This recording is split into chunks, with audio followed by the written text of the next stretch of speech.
civilization and transcendence. His Divine Grace. A.C. Bhaktivedanta Swami Prabhupada. Replies to a questionnaire. From Bhavan's Journal. June 28, 1976. Chapter 2. Progressing Beyond Progress. Disciple, question number 2. Srila Prabhupada, yes. Disciple, the traditional charge against Hinduism is that it is fatalistic, that it inhibits progress by making people slaves to the belief in the inevitability of what is to happen. How far is this charge true? Srila Prabhupada, the charge is false. Those who have made that charge do not know what Hinduism is. First of all, the Vedic scriptures make no mention of such a thing as Hinduism, but they do mention Sanatana Dharma, the eternal and universal religion, and also Varnasrama Dharma, the natural organization of human society. That we can find in the Vedic scriptures. So it is a false charge that the Vedic system inhibits the progress of mankind. What is that progress? A dog's jumping is progress. A dog is running here and there on 4 legs, and you are running on 4 wheels. Is that progress? The Vedic system is this: the human being has a certain amount of energy, better energy than the animals, better consciousness, and that energy should be utilized for spiritual advancement. So the whole Vedic system is meant for spiritual advancement. Human energy is employed in a more exalted direction than to compete with the dog. Consequently, sometimes those who have no idea of religion notice that the Indian saintly persons are not working hard like dogs. Spiritually uncultured people think the dog race is life. But actual life is spiritual progress. Therefore the Srimad Bhagavatam says, the human being should exert his energy for that thing which he did not get in many, many lives. Through many, many lives the soul has been in the forms of dogs or demigods or cats or birds or insects. There are 8,400,000 material forms. So this transmigration is going on, but in every one of these millions of forms, the business is sense gratification. The dog is busy for sense gratification. Where is food? Where is shelter? Where is a mate? How to defend? And the man is also doing the same business, in different ways. So this struggle for existence is going on, life after life. Even a small insect is engaging in the same struggle, aharanidra eating, sleeping, defending, and mating. Bird, beast, insect, fish, everywhere the same struggle. Where is food? Where is sex? Where is shelter? How to defend? So the Sastra scripture says we have done these things in many, many past lives, and if we don't get out of this struggle for existence, we'll have to do them again in many, many future lives. So these things should be stopped. Therefore Prahlada Maharaja advises his friends. My dear friends, material pleasure, which is due simply to this material body, is essentially the same in any body. And just as misery comes without our trying for it, so the happiness we deserve will also come, by higher arrangement. A dog has a material body and I have a material body. So my sex pleasure and the dog's sex pleasure is the same. Of course, a dog is not afraid of having sex on the street, in front of everyone. We hide it in a nice apartment. That's all. But the activity is the same. There is no difference. Still, people are taking the sex pleasure between a man and woman in a nice decorated apartment as very advanced. But this is not advanced. And yet they are making a dog's race for this advancement. Prahlada Maharaja says we are imagining that there are different types of pleasure on account of different types of body, but the pleasure is fundamentally the same. Naturally, according to the different types of body, there are some external differences in the pleasure, but the basic amount and quality of this pleasure has very well defined limitations. That is called destiny. A pig has a certain type of body, and his eatable is stool. This is destined. You cannot change it, let the pig eat halava. That is not possible. Because the soul has a particular type of body, he must eat a particular type of food. Can anyone, any scientist, improve the standard of living of a pig? Is it possible? Therefore Prahlada Maharaja says that everything about material pleasure is already fixed. The uncivilized men in the jungle are having the same sex pleasure as the so-called civilized men who boast, instead of living in that hut made of leaves, we are living in a skyscraper building. This is advancement. But Vedic civilization says, no, this is not advancement. Real advancement is self-realization, how much you have realized your relationship with God. Sometimes people misunderstand, thinking that sages who try for self-realization are lazy. In a high court, a judge is sitting soberly, apparently doing nothing, and he is getting the highest salary. And another man in the same court, he's working hard all day long, rubber stamping, and he is getting not even 1/10 of the judge's salary. He's thinking, I am so busy and working so hard, yet I am not getting a good salary. And this man is just sitting on the bench, and he's getting such a fat salary. The criticism of Hinduism as inhibiting progress is like that, it comes out of ignorance. The Vedic civilization is for self-realization. It is meant for the intelligent person, the person who will not just work like an ass but who will try for that thing which he did not achieve in so many other lives, namely, self-realization. For example, we are sometimes labeled escapists. What is the charge? Disciple, they say we are escaping from reality. Srila Prabhupada, yes, we are escaping their reality. But their reality is a dog's race, and our reality is to advance in self-realization, Krishna consciousness. That is the difference. Therefore the mundane, materialistic workers have been described as muttas, asses.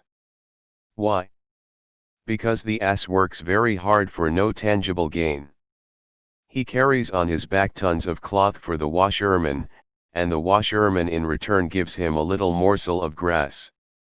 Then the ass stands at the washerman's door, eating the grass, while the washerman loads him up again. The ass has no sense to think, if I get out of the clutches of this washerman, I can get grass anywhere. Why am I carrying so much? The mundane workers are like that.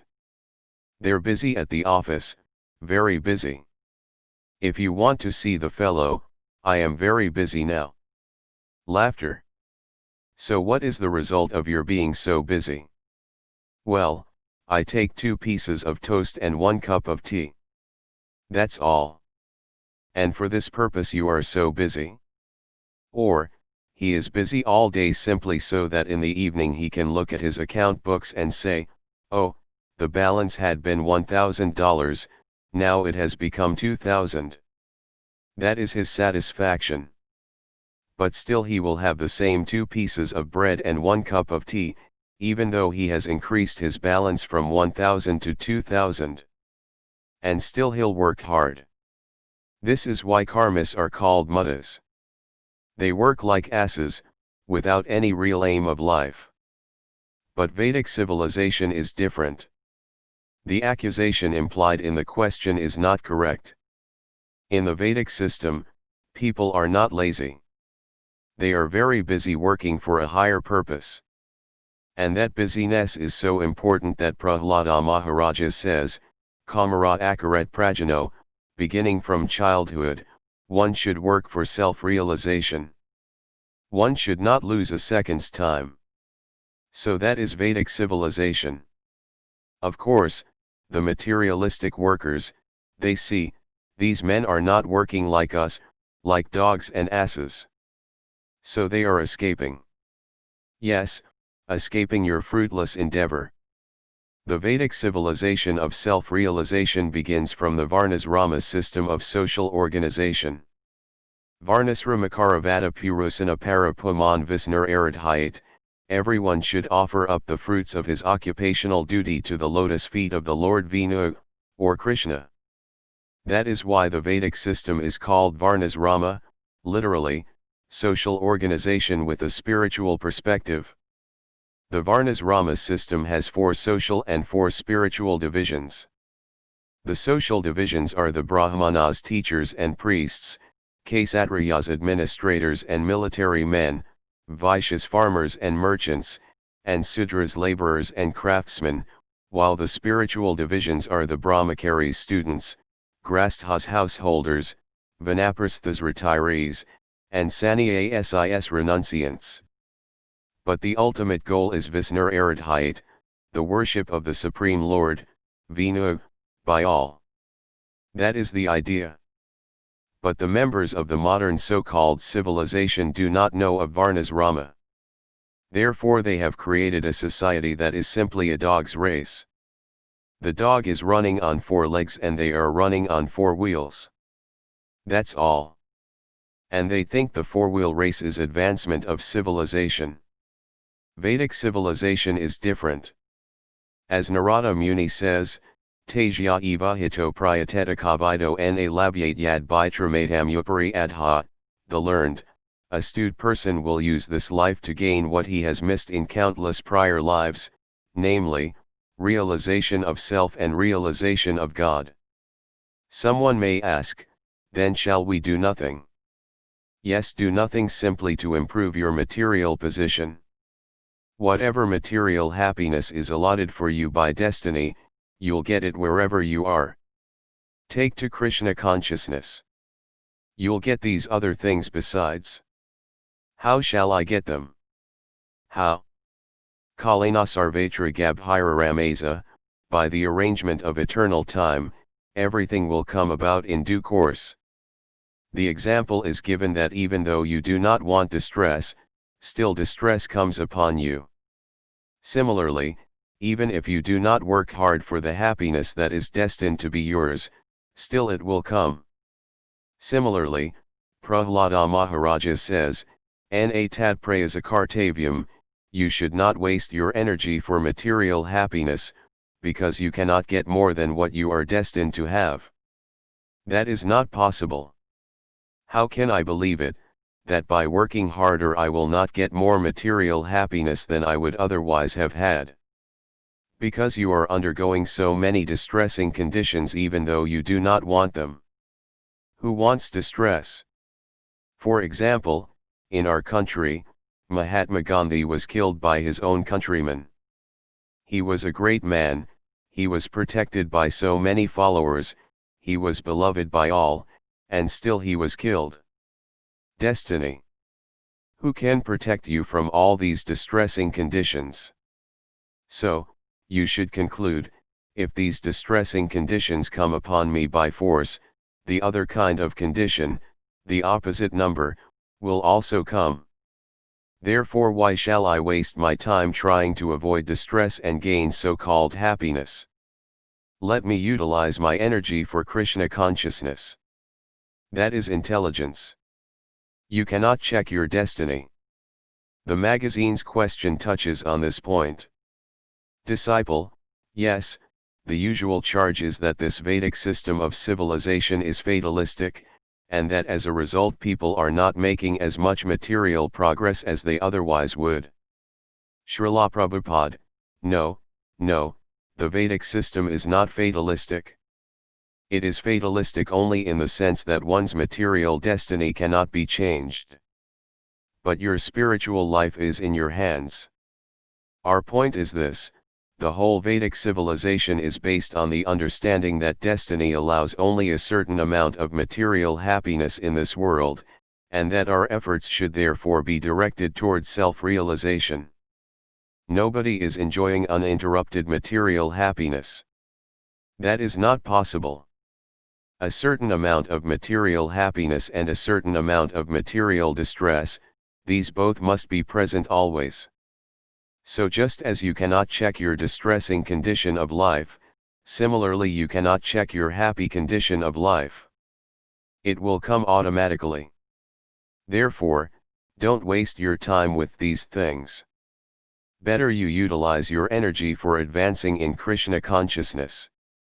Disciple, so then, Srila Prabhupada, would it be accurate, after all, to say that people who have this Vedic conception would not try for progress?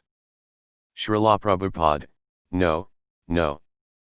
Progress, first you must understand what actual progress is. The thing is that if you try to progress vainly, what is the use of trying? If it is a fact you cannot change your material destiny, why should you try for that? Rather, whatever energy you have, utilize it for understanding Krishna consciousness. That is real progress. Make your spiritual understanding, your understanding of God and self, perfectly clear. For instance, in our International Society for Krishna Consciousness, our main business is how to make advancement in Krishna consciousness. We are not enthusiastic about opening big factories with big money-earning machines. No. We are satisfied with whatever material happiness and distress we are destined. But we are very eager to utilize our energy for progressing in Krishna consciousness. This is the point. So the Vedic system of civilization is meant for realizing God, Visnar Aradhyat. In the Vedic system, people try for that. Actually, the followers of Varnasrama, they never tried for economic development. You'll find in India, still, millions of people taking bath in the Ganges during Kumbh Mela. Have you been to the Kumbh Mela festival? Disciple, no. Srila Prabhupada, at the Kumbh Mela, millions of people come to take bath in the Ganges because they are interested in how to become spiritually liberated from this material world. They're not lazy. They travel thousands of miles to take bath in the Ganges at the holy place of Prayag. So although they are not busy in the dog's race, these people are not lazy. Yanisa Sarvabhutanam Tajyam Jagarti Samayami, what is night for ordinary beings is the time of wakefulness for the self-controlled. The self-controlled man wakes up very early, practically in the middle of the night, and works for spiritual realization while others are sleeping. Similarly, during the daytime the dogs and asses think, we are working, but these spiritualists, they are not working. So there are two different platforms, the material and the spiritual. Followers of the Vedic civilization, which is practiced in India, although nowadays it is distorted, actually, these people are not lazy. They are very, very busy. Not only very, very busy, but also Kamara Akarat Prajano Dharma Bhagavatan Iha, they are trying to become self-realized from the very beginning of life. They are so busy that they want to begin the busyness from their very childhood. Therefore it is wrong to think they are lazy. People who accuse followers of Vedic civilization of laziness or of inhibiting progress do not know what real progress is. The Vedic civilization is not interested in the false progress of economic development. For instance, sometimes people boast, we have gone from the hut to the skyscraper. They think this is progress. But in the Vedic system of civilization, one thinks about how much he is advanced in self-realization. He may live in a hut and become very advanced in self-realization. But if he wastes his time turning his hut into a skyscraper, then his whole life is wasted, finished. And in his next life he is going to be a dog, although he does not know it. That's all. Disciple, Srila Prabhupada, then this question may be raised, if destiny cannot be checked, then why not, when a child is born, simply let him run around like an animal? And whatever happens to him? Srila Prabhupada, no. That is the advantage of this human form of life. You can train the child spiritually. That is possible. Therefore it is said, Tajya eva hito prayatedakavido, use this priceless human form to attain what you could not attain in so many millions of lower forms. For that spiritual purpose you should engage your energy. That advantage is open to you now, in the human form.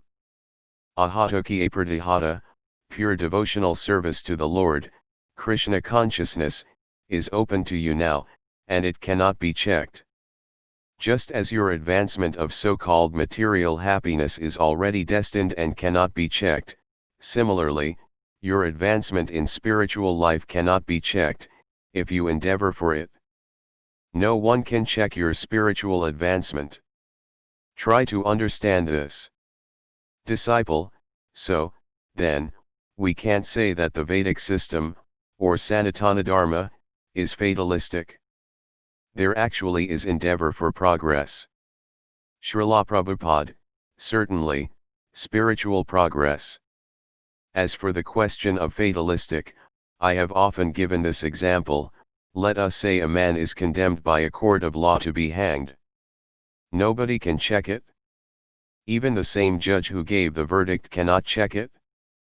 But if the man begs for the mercy of the king can check the execution. He can go totally above the law. Therefore the Brahma Samhita 5.54 says, Karmani nirdahati kintu ca bhakta bhajam, destiny can be changed by Krishna for his devotees, otherwise it is not possible. Therefore our only business should be to surrender to Krishna.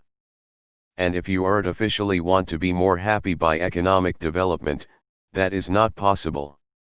Disciple, question number 3. Srila Prabhupada, No. First of all, make sure that everything is clear. Why are you so eager to progress?